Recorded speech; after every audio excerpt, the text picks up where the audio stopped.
Уникальные пейзажи от Арктики до Кавказа и от Камчатки до Карелии. В Якутске открылась фотовыставка Общероссийского фестиваля природы «Первозданная Россия».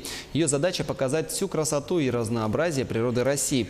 Часть экспозиции посвящена северным территориям нашей страны, в том числе знаменитым на весь мир природным достопримечательностям Якутии. Основателем фотофестиваля природы является известный российский фотограф Сергей Горшков. Всего в экспозиции представлено 90 фотоснимков, 10 из них – работы якутских фотомастеров. Выставка развернута до 23 сентября в музейном комплексе «Россия. Моя история» и проводится при поддержке Иркутской нефтяной компании.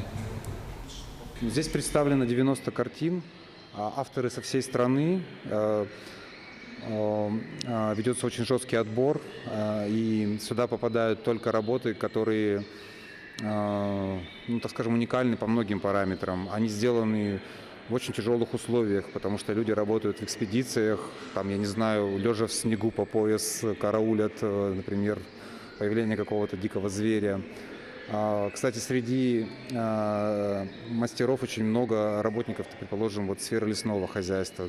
Там есть егери, есть лесники, которые просто освоили фотоаппарат, потому что они находятся в этом мире, и им проще найти очень хороший сюжет.